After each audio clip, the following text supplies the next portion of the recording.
জি ভাইয়া, আমার হাজবেন্ড মারা গেলেন 3 বছর হয়ে গেল। তো আমি এতদিন সিঙ্গেলই ছিলাম, যেহেতু আব্বুর জন্য আমার বিয়ে করা। তো আমি চাইছি যে যে মানুষটি আমার লাইফে আসবেন, উনি যেমনই হোক, মানে আর্থিক অবস্থা ওনার যেমনই হোক, উনি যেন আমাদের সম্পর্কের সম্মানটুকু রাখেন। আমাকে যেভাবেই রাখেন, উনি ডাল ভাত যতটুকু ওনার সাধ্যগুলো আমাকে যেভাবেই রাখেন, আমার তাতে কোনো সমস্যা নেই। কিন্তু আমাদের ভালোবাসা যেন অটুট থাকে আর সম্পর্কের সম্মানটা যেন থাকে। আসসালামু আলাইকুম। এই মুহূর্তে দেশ উপবাস থেকে যারা ভিডিওটা দেখছেন সবাইকে স্বাগতম। বরাবরের মতো আমাদের সামনে ক্যামেরার সামনে এক আপু দাঁড়িয়ে আছে তার জীবন গল্প বলার জন্য। আসলে তার কি কষ্ট বা সে কি বলতে চায়, তো কথা না বেরিয়ে সরাসরি চলে যায় আপুর কাছে।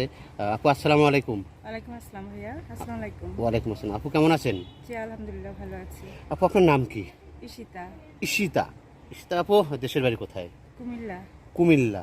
জি। তা ফ্যামিলিতে কে কে আছে আপু? আব্বু আম্মু, বড় ভাই আর আমার একটা বাচ্চা আছে। আপনার বাচ্চা আছে।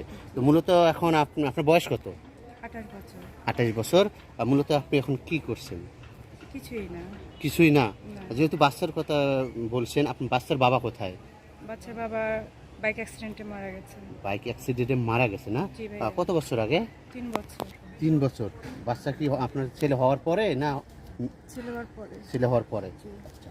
এখন ওই স্বামীর থেকে ডিভোর্স হয়ে মানে সব যোগাযোগ আছে শ্বশুরবাড়ির সঙ্গে? না। যোগাযোগ নেই না? আচ্ছা। এখন তো 3 বছর আপনি এখনো এইভাবে আছেন, সিঙ্গেলে আছেন না কারোর সাথে রিলেশন হয়ে গেছে? না, সিঙ্গেলই। সিঙ্গেলে আছেন না? আসলে আপনি এখন বিয়ে করতে চাচ্ছেন?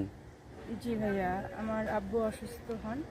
তো আব্বুর শেষ ইচ্ছে হলো, একজনকে তো আল্লাহ নিয়ে গেছেন, এখন আরেকটা ভালো মানুষ পেলে ওনার হাতে যেন তুলে দিয়ে যেতে পারেন, এটা আব্বুর শেষ ইচ্ছে। আপনার বাবার শেষ ইচ্ছা আপনার জন্য আবার নতুন করে আবার কাউকে হাতে তুলে দিয়ে উনি নিশ্চিন্তে থাকতে পারে, তাই না? সবাই প্রতি বাবা মায়ে চায় তার ছেলে মেয়েকে, একটা মেয়েকে বা ছেলেকে একটা শেষ দেখা বা শেষ ইচ্ছা থাকে সবার, তাই না? আচ্ছা আপু, আপনি এখন এসেছেন কি বিয়ে করার জন্য নাকি কোনো হেল্পের জন্য? সরাসরি বলবেন, স্ট্রেট না ফরওয়ার্ড। ভাইয়া, বিয়ে করার জন্যই। বিয়ে করার জন্য, তাই না? জি, জি। তো আপনার বয়স বলছেন কত? 28 28 বছর। তো আপনি কতটুকু সিনিয়র চাচ্ছেন? বয়সটা তো বিয়ের ক্ষেত্রে কোনো বিষয় না। বয়স ওনার যেমনই হোক, মনটা ভালো হতে হবে, ব্যাস। মনটা ভালো হইতে হবে। জি। তো আপনি তো মাশাআল্লাহ দেখতে সুন্দর। তো আপনি তার বাহ্যিক সৌন্দর্য কীরকম? তার সে ছেলেটা কীরকম সুন্দর হবে?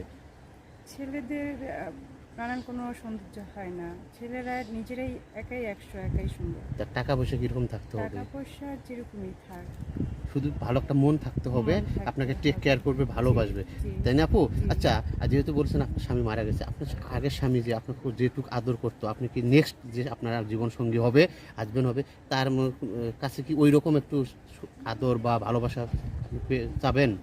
ভাইয়া, আমি না, আপনি তো যে চলে গেছে সে তো সেই ছিল, এখন যে আসবে উনি ওনার মতো করে ভালোবাসবেন, ওনার মতো করে যতটুকু যত্ন সম্মান, সম্পর্কের সম্মান দিতে পারেন, এটা ওনার। আপনার টাকা পয়সা ওখানে কোনো চাওয়া পাওয়ার নেই, তাই না আপু? না। আচ্ছা আপু, আপনার এই কথা শুনে জেনে শুনে কেউ যদি যোগাযোগ করতে চায়, তাহলে আপনার নাম্বারটা দিয়ে দেন, আমি আপনার নাম্বারটা দিয়ে দিই। ভাইয়া, আমার কোনো পার্সোনাল নাম্বার নেই, আপনাদের চ্যানেলের মাধ্যমে যোগাযোগ করলেই আমাকে পাবে। কেন আপনি ফোন চালান না? না। আচ্ছা, তাই না? সুপ্রিয় দর্শক, আসলে ঈশিতা আপু একটা কথা বলেছে, কারণ ওনার হাজবেন্ড মারা যাওয়ার পর উনি ফোন টোন চালায়নি, কারণ মন মানসিকতা একেবারেই নষ্ট হয়ে গেছে, ভেঙে গেছে, এই জন্য উনি আর ফোন চালায় নেই। ঈশিতা আপুর সঙ্গে যদি কেউ যোগাযোগ করতে চান এবং পার্সোনালিভাবে কেউ যদি কথা বলতে চান, তাহলে আপনার চোখের সামনে ডিসপ্লেতে যে নাম্বারটি দেখা যাচ্ছে, এই নাম্বারটি ইউটিউব চ্যানেল কর্তৃপক্ষের, মানে আমাদের, এই নাম্বারে ইমো হোয়াটসঅ্যাপ খোলা আছে। আপনার অবশ্যই এই ঈশিতাপুর একটা স্ক্রিনশট মেরে দেবেন, সাথে ছোট্ট করে একটা ভয়েস মেসেজ দিয়ে দেবেন, অযথা কেউ ফোন কল করবেন না। ঈশিতাপু, আর কিছু ছোট প্রশ্ন, আপনার কোনো ভাই বিয়ে করে যদি প্রবাসী নিয়ে যায়, আপনি কি যাবেন? জি অবশ্যই।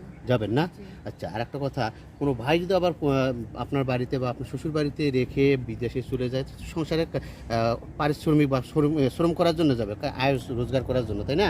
আপনি কি কারোর সাথে পরকীয়া এরকম কোনো লিপ্ত হবেন? না ভাইয়া, না। হ্যাঁ, না। সম্ভাবনা আছে? না, আমার মানুষটা যাওয়ার পরে তো আমি নিতে পারতাম না। হ্যাঁ, আমি যেহেতু তো আপনার বিয়ের একটা জন্যই এসেছি ভাইয়া। আপনার একটা বাচ্চা আছে, আর যে আপনার বিয়ে করবে 35 বছর ভাইয়ের, যদি কোনো ভাইয়ের একটা ছেলে মেয়ে থাকে বা বাচ্চা থাকে, সমস্যা হবে? তাতে কোনো সমস্যা নেই। সমস্যা হবে না? না, তার ওয়াইফ যদি মারা যায় বা পরকে চলে যায় এরকম না, কোনো সমস্যা নেই। কোনো সমস্যা হবে না, শুধু চাচ্ছেন আপনি ভালো একটা মনের মানুষ, তাই না আপু? আচ্ছা ঠিক আছে সুপ্রিয় দর্শক, আসলে ঈশিতা আপুর জীবনের অনেক কষ্ট, কারণ উনি অল্প বয়সে স্বামীকে হারিয়েছে, এই জন্য ওনার মনে অনেক কষ্ট দুঃখ। তো উনি চাচ্ছে ভালো একটা মনের মানুষ, টাকা পয়সা ওনার কাছে কোনো ব্যাপার না, কোনো টাকা পয়সা চাচ্ছে না। তো আপনারা অবশ্যই যদি কেউ সীতাপুকে বিয়ে করতে চান, একবার বলছি, যদি বিয়ে করতে চান টাইম পাস করার জন্য না, শুধুমাত্র যদি যারা বিয়ে করবেন তারাই শুধু আমাদেরকে নক করবেন। ডিসপ্লেতে যে নাম্বার আছে এই নাম্বার ইমো হোয়াটসঅ্যাপ খোলা আছে, এটা ইউটিউব চ্যানেল কর্তৃপক্ষের নাম্বার। আপনারা অবশ্যই সীতাপুর একটা স্ক্রিনশট মেরে পাঠিয়ে দেবেন, সাথে ছোট্ট করে দেবেন। সীতাপু ভালো থাকবেন, সুস্থ থাকবেন, আল্লাহ হাফেজ, আসসালামু আলাইকুম।